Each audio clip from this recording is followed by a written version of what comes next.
इससे अचंभा मत करो, क्योंकि वह समय आता है कि जितने कब्रों में हैं वे उसका शब्द सुनकर निकल आएंगे। जिन्होंने भलाई की है वे जीवन के पुनरुत्थान के लिए जी उठेंगे, और जिन्होंने बुराई की है वे दंड के पुनरुत्थान के लिए जी उठेंगे। पुनरुत्थान जो है वो सबका होगा, सब मुर्दों में से जी उठेंगे। Congratulation, hallelujah. परंतु जिन्होंने क्या की है, यहाँ पर फर्क आ गया पुनरुत्थान में। जिन्होंने क्या की है, भलाई की है, वे जीवन के पुनरुत्थान के लिए जी उठेंगे। हाँ, और जिन्होंने बुराई की है वे दंड के पुनरुत्थान के लिए जी उठेंगे। हाँ। परमेश्वर बुरे लोगों को भी मुर्दों में से जिंदा करेगा अंत के दिनों में, जब फाइनल जजमेंट होगा, जिसके विषय में हमने पिछले सप्ताह पढ़ा कि वो यहोवा का दिन बड़ा भयानक है, बड़ा ही भयानक है, जिसमें छोटे से लेकर बड़े तक सब के सब परमेश्वर के सिंहासन के सामने खड़े होंगे। जरा देखिए वो दिन कैसे हैं। प्रकाशित वाक्य में 20 अध्याय उसका 11 वचन से पढ़िए। फिर मैंने एक बड़ा श्वेत सिंहासन और उसको जो उस पर बैठा हुआ है देखा। उसके सामने से पृथ्वी और आकाश भाग गए। हाँ, एक बड़ा सिंहासन देखा और उसके सामने से पृथ्वी और आकाश भाग गए। पृथ्वी और आकाश क्या हो गए? जब यहोवा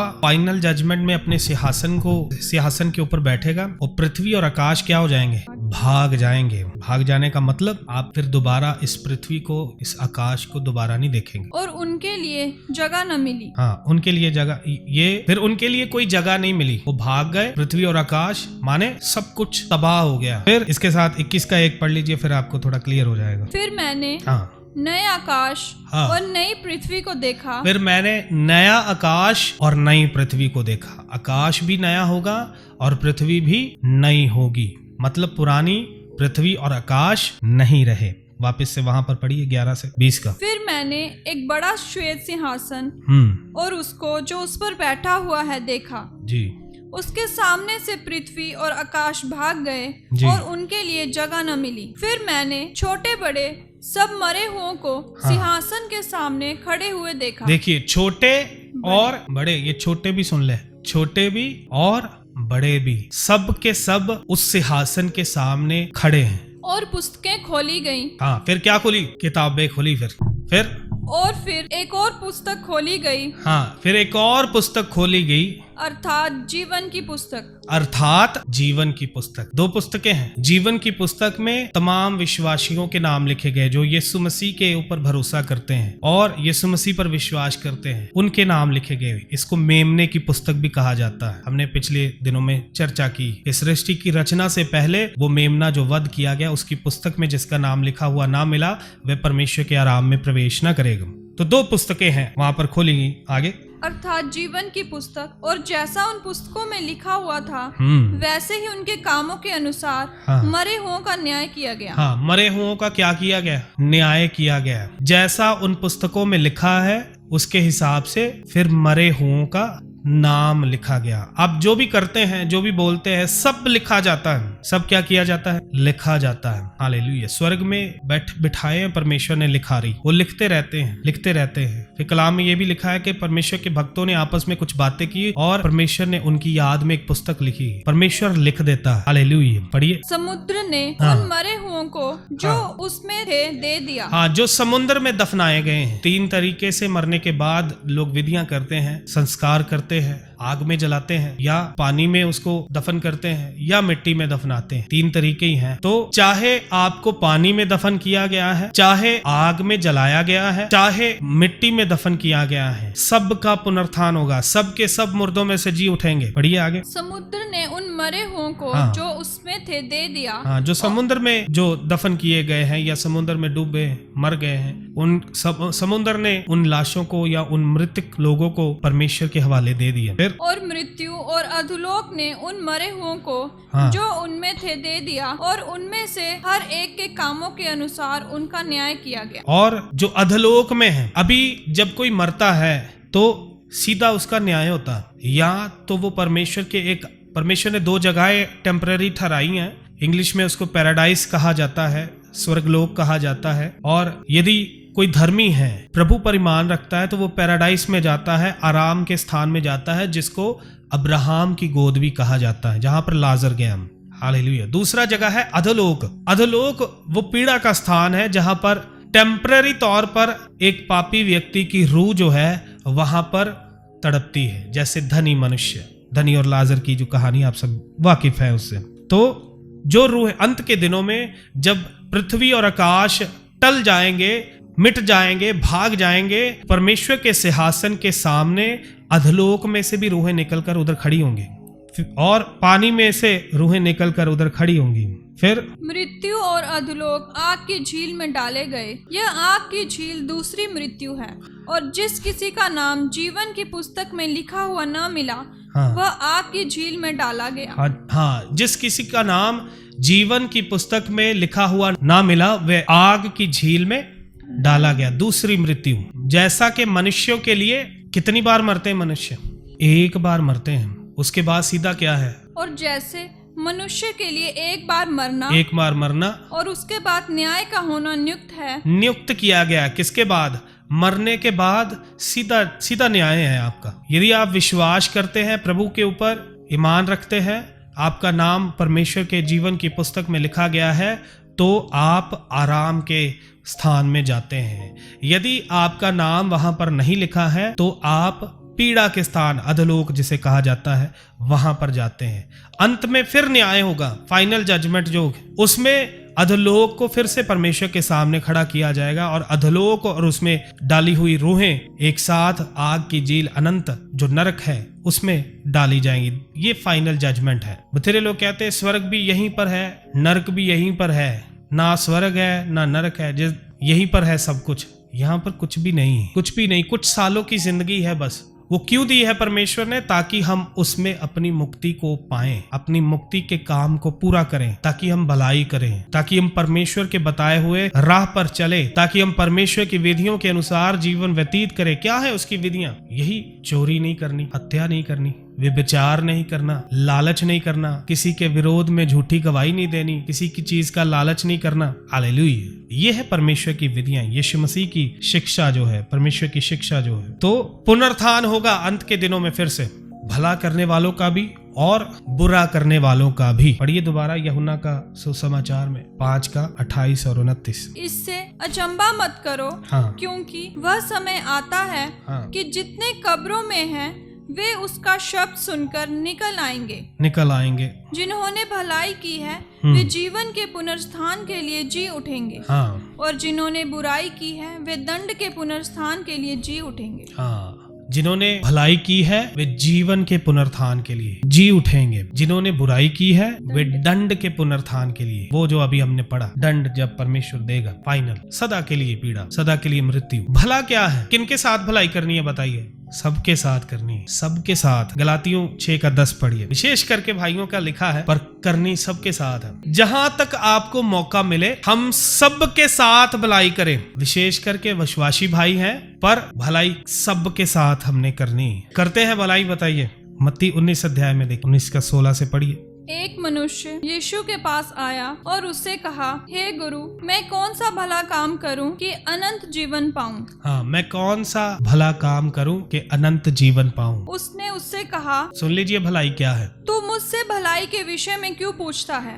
भला तो एक ही है, पर यदि तू जीवन में प्रवेश करना चाहता है तो आज्ञाओं को माना कर। उसने कहता मैं ऐसा कौन सा भला काम करूं कि मैं जीवन में प्रवेश करूं? वो कहता यदि तू जीवन में प्रवेश करना चाहता है तो आज्ञाएं मान। परमेश्वर की आज्ञा मानना भलाई करना है। उसने उससे कहा, कौन सी आज्ञाएं? कौन सी आज्ञाएं? यीशु ने कहा, यह कि हत्या न करना, व्यभिचार न करना, चोरी न करना, झूठी गवाही न देना, अपने पिता और अपनी माता का आदर करना और अपने पड़ोसी से अपने समान प्रेम रखना। बताइए, करते हैं? थोड़ा कम करते हैं। ऑनेस्ट आंसर है। जीवन पाना चाहते हैं, जीवन के लिए मुर्दों में से जिंदा होना चाहते हैं, तो भला ये है अपने माता पिता का आदर करना है, चोरी नहीं करनी, हत्या नहीं करनी है, व्यभिचार नहीं करना है, झूठी गवाही नहीं देनी, लोभ लालच नहीं करना। ये तमाम काम है। आगे पढ़ते जाइए। उस जवान ने उससे कहा, इन सबको तो मैंने माना है। हाँ, जैसे आप कह रहे ना हम करते हैं, वो जवान भी आगे से बोला कि इन सबको तो मैं कर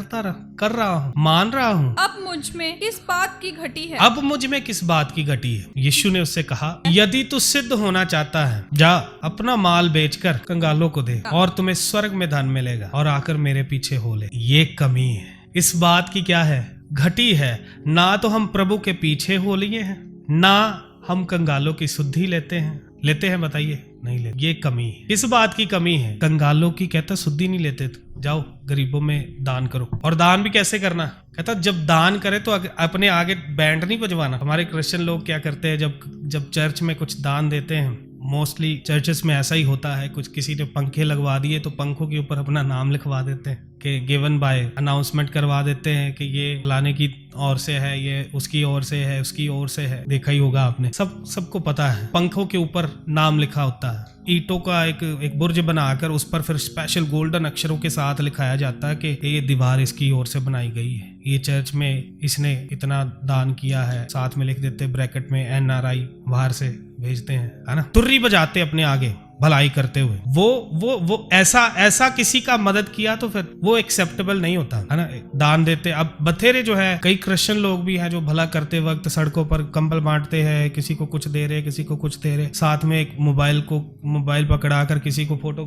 खींचते हैं, वीडियो बनाते हैं। You have zero reward. ऐसी भलाई का कोई फायदा नहीं आपके लिए। इस ऐसी भलाई का कोई भी रिवॉर्ड नहीं है। क्यों? क्योंकि ये आपने अपनी प्रसिद्धि के लिए किया है, अपने आप को भला दिखाने के लिए किया है ना। पढ़िए मत्ती 6, यहाँ पर हाथ रखिए, मत्ती 6 का 1 से पढ़िएगा। सावधान रहो, देखिए सावधान है, बिवेयर, तुम मनुष्यों को दिखाने के लिए अपने धर्म के काम ना करो। मनुष्यों को दिखाने के लिए नहीं करने, नहीं तो अपने स्वर्गीय पिता से, सर्वशक्तिमान ईश्वर से, स्वर्गीय पिता से कुछ भी प्रतिफल ना पाओगे। इसलिए जब तू दान करे तो अपने आगे क्या नहीं बजानी, वो तू तड़ी नहीं बजानी अपने आगे कि देखो जी मैंने ये भी किया, मैंने वो भी किया, मैंने ऐसा किया, मैंने वैसा किया।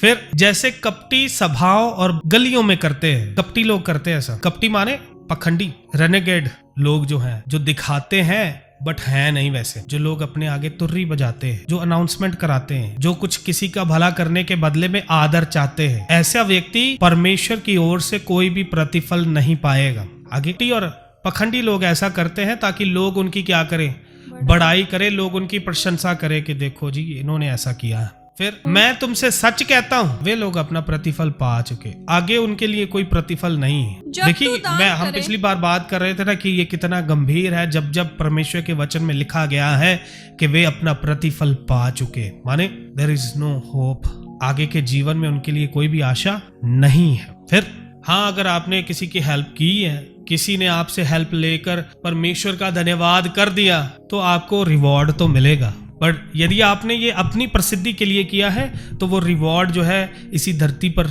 सीमित रह जाएगा। अगले जीवन में आपके लिए कोई रिवॉर्ड नहीं है। अब बताइए, यहाँ पर रिवॉर्ड चाहिए या आगे चाहिए? आगे चाहिए। हालेलुया। आगे, जब तू दान करे, जो तेरा दाहिना हाथ करता है उसे कौन ना जाने। इस हाथ को भी नहीं पता चलना चाहिए कि इस हाथ ने क्या दिया है, समझे? इसका मतलब पता क्या है कि आपने जो किया है आपकी पत्नी को भी पता ना चले, या पत्नी ने कुछ किसी को दान दिया है और पति को भी पता ना चले। यह है दाएं बाएं का मतलब पति पत्नी, हमने पिछले सप्ताह सीखा ना कि ये गहरा रिश्ता है। पत्नी पति के चाल चलन से बाखूबी वाकिफ होती है, उसके हाव भाव से, उसके बिहेवियर से, क्योंकि वो दोनों एक ही छत के नीचे, एक ही कमरे में, एक ही बिस्तर पर सोते हैं। और कोई भी मनुष्य किसी को भी इस तरीके से नहीं जानता होगा जैसे पति पत्नी एक दूसरे को जानते हैं। यहाँ पर यही लिखा है, आपके लेफ्ट हैंड को भी क्या ना हो, पता ना चले। जो आपके लेफ्ट हैंड में सोती है आपकी पत्नी, या राइट हैंड में, आप जिधर भी सोते हो, लेफ्ट या राइट, आपके लेफ्ट राइट को भी क्या नहीं होना चाहिए, पता नहीं चलना चाहिए जब आप किसी को दान देते हैं, किसी की मदद करते हैं। हालेलुया। ताकि तेरा दान क्या रहे, गुप्त रहे। हाँ जी, एक बार हम सेवा के लिए गए, हमारा जो पहला पास्टर था मल्लावाला में, उसके साथ सेवा के लिए गए और हम सब नौजवान नए सेवा में पास्टर के साथ साथ रहना शुरू किए। एक जगह पर हम गए तो उसने ढेर सारे नोट ऐसे रोल करके ना ऐसे लेकर आया और पास्टर को ऐसे दिए। कहता ये लीजिए पास्टर जी, मेरा गुप्त दान है, ज्यादा ही गुप्त है। लपेट के नोट लपेट कर ऐसे दिए, पास्टर जी ये लीजिए हमारा गुप्त दान। दिखाना चाहते लोगों को कि देखो जी हम देते हैं, पास्टर को भी देते हैं, प्रभु को भी देते हैं। आगे पढ़िए। ताकि तेरा दान गुप्त रहे, हाँ, और तब तेरा पिता जो गुप्त में देखता है, पिता कैसे देखता है, तुझे प्रतिफल देगा। कैसे प्रतिफल देगा? हाँ, ये नहीं लिखा इधर, यहाँ पर ऐसा नहीं लिखा। Wait a minute. That your charitable deed may be in secret and your father who sees in secret will himself reward you openly. देखता कैसे है? गुप्त में। रिवॉर्ड कैसे करता है? सबके सामने। गुप्त में दिया हुआ दान गुप्त में परमेश्वर देखता है। हालेलुया। जो आपने लोगों को दिखा दिया ना, तो वो उसका फिर प्रतिफल नहीं है। जो गुप्त में दिया, गुप्त में सिर्फ और सिर्फ परमेश्वर जानता है आपने क्या दिया है, कितना दिया है, कैसे दिया है। हाँ जी। और वो चीज जो है परमेश्वर जो गुप्त में देखा, अब से जब दो किसी को, कैसे दो? गुप्त में दो। प्रभु को भी दो तो कैसे दो? गुप्त में दो। मेरे हाथ में मत दिया करे, उधर डाला करे उसमें बॉक्स में। समझ में आया? उधर कितना डाला है, किसने कितना डाला है, वो आपके और परमेश्वर के ही बीच में रहे। आपके जब घर पर संगति होती है तब आप जो ऑफरिंग देते हैं वो आप हाथ में दे सकते हैं। वहां थोड़ी ना मैं ऑफरिंग बॉक्स साथ में लेकर आऊंगा, वो आप हाथ में दे सकते हैं। बट यहाँ पर संगति में जब आते हैं बॉक्स में डाला करे, ताकि ये बात आपके और आपके परमेश्वर के ही बीच में रहे। मैं बाद में प्रार्थना करूंगा उसके लिए जिन्होंने भी डाला होगा, परमेश्वर उन्हें रिवॉर्ड करे ओपनली। कैसे? ओपनली। तो चाहे परमेश्वर को देते हो, परमेश्वर को हम दान नहीं दे सकते, परमेश्वर को हम दान नहीं दे सकते। दान जो है वो नीडी को दिया जाता है, जरूरतमंद को दिया जाता है। परमेश्वर जरूरतमंद नहीं है। परमेश्वर को हम गिफ्ट देते हैं, हम सैक्रिफाइस देते हैं, ऑफरिंग देते हैं, ऑफर करते हैं। Lord you have blessed me, मैं आपको भी ऑफर करता हूं। परमेश्वर को हम दान नहीं देते। परमेश्वर को दिया हुआ चैरिटेबल डीड नहीं है, परमेश्वर को दिया हुआ गिफ्ट है, आपका प्रेम के भाव से दिया हुआ भेंट है। वो भी गुप्त रहना चाहिए, वो भी आपके और परमेश्वर के बीच में रहे। Hallelujah, praise the Lord. तो जो सीक्रेट में देखता है परमेश्वर, उसका रिवॉर्ड कैसे करता है? शरेआम सबके सामने आपको रिवॉर्ड करेगा। तो अपने आगे तुर्री नहीं बजानी भलाई करते वक्त। सो भलाई क्या है? परमेश्वर की आज्ञाओं को मानना, उसकी विधियों के अनुसार चलना। उसकी विधियां क्या है? उसकी आज्ञाएं क्या है? एक ही परमेश्वर है। पहली 4 आज्ञाएं उस मनुष्य को इसलिए नहीं बताएगी क्योंकि वो इजरायली मनुष्य है। एक ही परमेश्वर से अच्छे से वाकिफ है वो। परमेश्वर की आज्ञाएं जो है वो तीन तरह की हैं, तीन हिस्सों में हैं। पहली आपके और परमेश्वर के बीच में वो डिपेंड करती है, मतलब आपके और परमेश्वर के दरमियान रिश्ता कैसा होना चाहिए वो उस पर आधारित है। पहली 4 आज्ञाएं। एक ही परमेश्वर है, उसको छोड़ कोई दूसरा ईश्वर ना है। दूसरी आज्ञा, उसकी कोई मूर्त खोद कर नहीं बनानी। तीसरी बताइए, व्यर्थ नाम नहीं लेना, परमेश्वर के सब्बत के दिन को मानना। खैर सब्बत का दिन जो है उसको हम इस उपाय से लेंगे कि हम परमेश्वर को प्रायोरिटी देंगे हर बात में। जो समय परमेश्वर के लिए हमने ठहराया है हम उसमें शामिल होंगे। Hallelujah, praise the Lord. तो पहली 4 आज्ञाएं परमेश्वर और आपके बीच में है। बाकी की जो आज्ञाएं हैं 10 आज्ञाओं तक, वो आपके और मनुष्य के बीच में, समाज में आपने कैसे रहना है, वे आज्ञाएं हैं। क्या है? अपने माता पिता का आदर करना, मनुष्य के बीच में, चोरी नहीं करनी मनुष्य के बीच में, हत्या नहीं करनी मनुष्य के बीच में। अभी वायलेंस इतना बढ़ गया है, परमेश्वर के कलाम की कही हुई बातें जो है वो अब पूरी हो रही हैं। ऐਵੇਂ ही बिन वजह ही किसी को भी सड़क पर मार देते लोग। ऐसा हालत अभी पंजाब का हो गया। किसी ने जाकर यदि किसी को कोई सलाह दी कि भाई ऐसा क्यों कर रहे हो, तो वो मार देते हैं, आगे जान से मार देते हैं। ऐसा समय चल रहा है।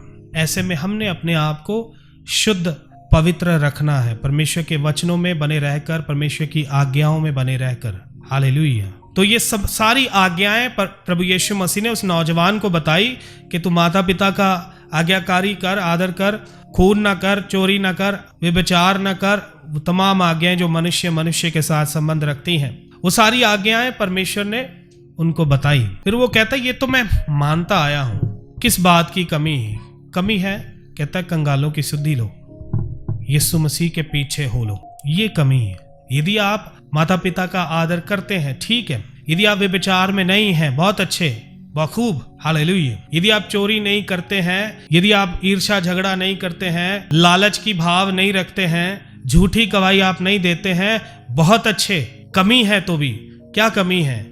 यीशु के पीछे नहीं हुए, यीशु के पीछे नहीं हो लिए। भलाई भी करो और यीशु के पीछे भी हो लीजिए, तो हम जीवन पाएंगे। पढ़िए वो दोबारा। उस जवान ने उससे कहा, इन सबको तो मैंने माना है, हाँ जी, अब मुझ में किस बात की घटी है? अब किस बात की घटी है? यीशु ने उससे कहा, हाँ, यदि तू सिद्ध होना चाहता है तो जा, अपना माल बेचकर कंगालों को दे, हाँ, और तुझे स्वर्ग में धन मिलेगा, हाँ, और आकर मेरे पीछे हो ले।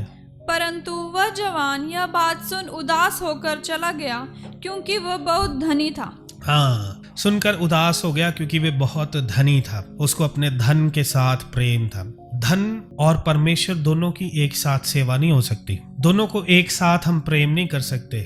एक से प्रेम करेंगे तो दूसरे से बैर करेंगे। फिर आगे पढ़िए। तब यीशु ने अपने चेलों से कहा, मैं तुमसे सच कहता हूँ हाँ जी, कि धनवान का स्वर्ग के राज्य में प्रवेश करना कठिन है। तुमसे फिर कहता हूँ कि परमेश्वर के राज्य में धनवान के प्रवेश करने से ऊंट का सुई के नाके में से निकल जाना सहज है। यह सुनकर चेलों ने बहुत चकित होकर कहा, बहुत हैरान होकर कहा, फिर किसका उद्धार हो सकता है? फिर किसका उद्धार हो सकता है? यीशु ने उनकी ओर देखकर कहा, मनुष्यों से तो यह नहीं हो सकता, मनुष्य से तो नहीं हो सकता, परंतु परमेश्वर से सब कुछ हो सकता है। हाँ, परमेश्वर से सब कुछ हो सकता है। तो मेरे अजीजों, यदि परमेश्वर ने आपके पास धन दिया है, उसको लोगों की भलाई में भी आने दीजिए। यदि परमेश्वर ने आपको रुपया और पैसा दिया है तो कोशिश किया करें आप दूसरों की सहायता भी करें, भलाई भी करें, क्योंकि जब पुनरुत्थान होगा आप भलाई करते हैं या बुराई करते हैं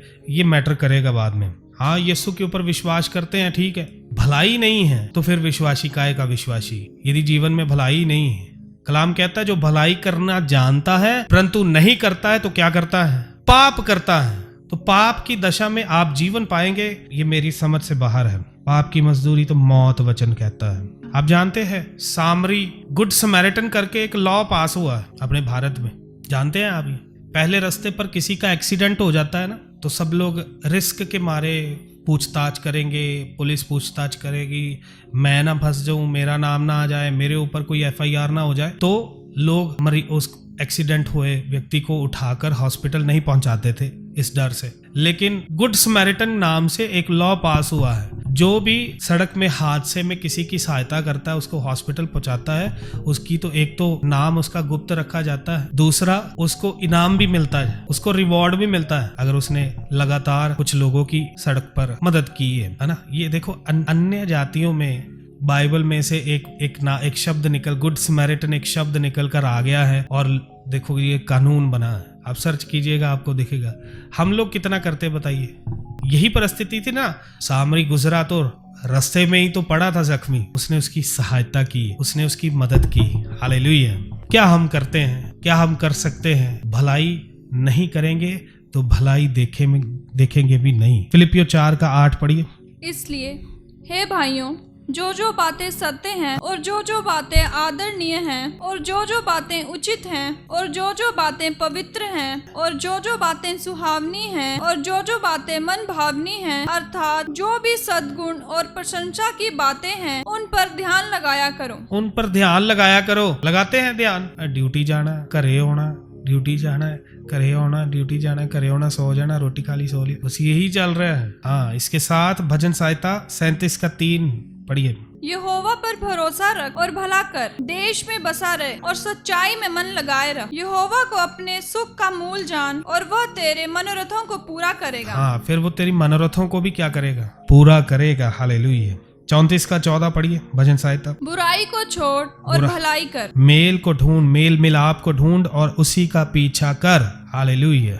इसी के साथ रोमियो 12:9 पढ़िए। प्रेम निष्कपट हो, बुराई से घृणा करो, बुराई से घृणा करो, भलाई में प्रेम कैसा हो? निष्कप। कुछ पाने की उम्मीद से, कुछ हासिल करने की उम्मीद से प्रेम नहीं रखना है। मुझे भी कुछ बदले में मिलेगा करके मैंने मदद नहीं करनी, या मेरा नाम प्रसिद्ध होगा या मेरी प्रशंसा की जाएगी करके मैंने भलाई नहीं करनी। इसका यही अर्थ है निष्कपट प्रेम। मतलब प्रेम में कपट ना हो, मतलब सिर्फ दिखाने के लिए प्रेम ना हो, दिखाई देने वाला प्रेम ना हो। फिर भलाई में लगे रहो, भलाई में लगे रहो, बुराई को छोड़ो, भाईचारे के प्रेम से एक दूसरे में स्नेह रखो, परस्पर आदर करने में एक दूसरे से बढ़ चलो। आदर करने में एक दूसरे से क्या करो? बढ़ चलो। वो मेरे घर पर आया, उसने मेरे लिए ऐसा किया, मैं उससे भी बढ़कर करूंगा। उसने मुझे ये दिया था, मैं उससे भी बढ़कर दूंगा। हालेलुया। प्रयत्न करने में आलसी न हो, आत्मिक उन्माद में भरे रहो, प्रभु की सेवा करते रहो, आशा में आनंदित रहो, कलेश में स्थिर रहो, प्रार्थना में नित्य लगे रहो। प्रार्थना में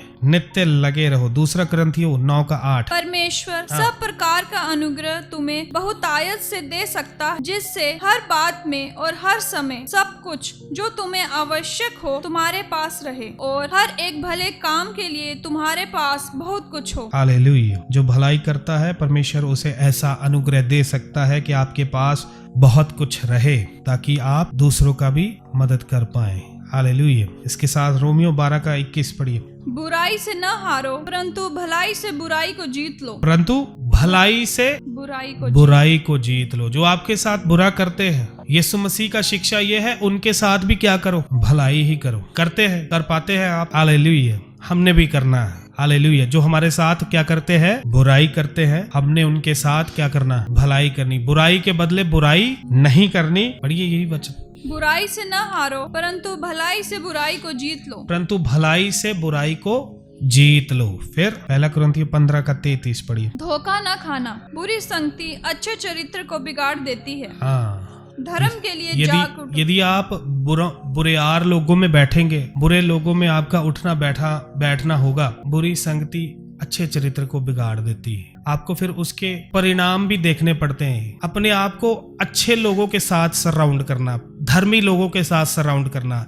ऐसे लोगों की संगति में रहना है जो भले हैं, जो भलाई करते हैं, ताकि आप भी भला करना सीखें, ताकि आप भी भलाई की चाल चलना सीखें। ये हो नहीं सकता कि हमारी संगति बुरी हो और हम अच्छे हों, ये हो नहीं सकता। अगर ये ऐसा होता तो फिर हम परमेश्वर के वचन को फिर झूठा ठहराते हैं। बुरे जो आपके साथ बुरा करते हैं उनके साथ आप भलाई कर सकते हैं। दुष्टों के लिए कोई भलाई नहीं, दुष्टों के लिए क्या नहीं?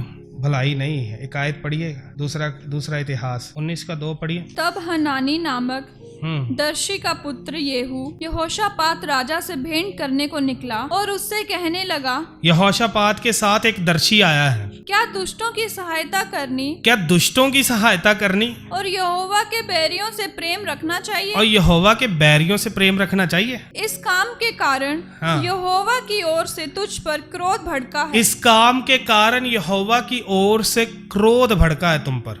किसके ऊपर? यहोशापात के ऊपर। क्यों? क्योंकि इसने अहाब राजा की मदद की है, और अहाब राजा परमेश्वर की नजर में दुष्ट है, ईवल है। उसकी पत्नी नबियों को घात करने वाली है। परंतु यहोशापात इस विचार से कि ये भी तो इजराइल वंशी है, 12 गोत्रों में से एक है, तो भाई ही हुआ, तो भाई की मदद करनी चाहिए। इस उपाय से एक दुष्ट व्यक्ति के पास जाकर उसकी सहायता करता है। एक दर्शी अगले दिन इसके पास आ जाता है, कहता कि क्या दुष्टों की सहायता करनी चाहिए? आपके साथ यदि कोई बुरा करता है तो आप भलाई दिखा सकते हैं, परंतु दुष्टों के साथ नहीं। दुष्टों के लिए कोई भलाई नहीं। मतलब ये भी बुद्धि हमें होनी चाहिए। पुअर, दरिद्र, जो 2 वक्त की रोटी नहीं खा सकते, ऐसों की सहायता आप करें। बट जो ईवल हैं, बुरे दुष्ट लोग हैं, ऐसों की कोई सहायता नहीं है, दुष्टों की कोई सहायता नहीं।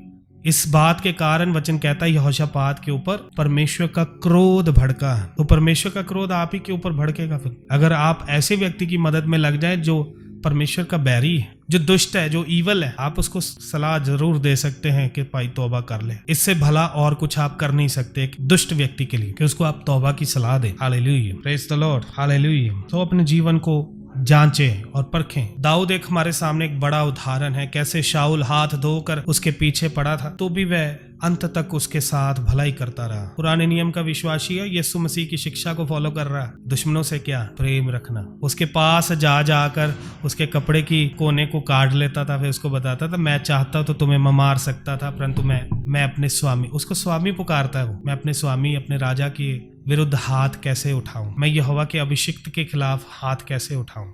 पुराने नियम के विश्वासी का ऐसा जीवन है, जबकि मार काट आम ही है।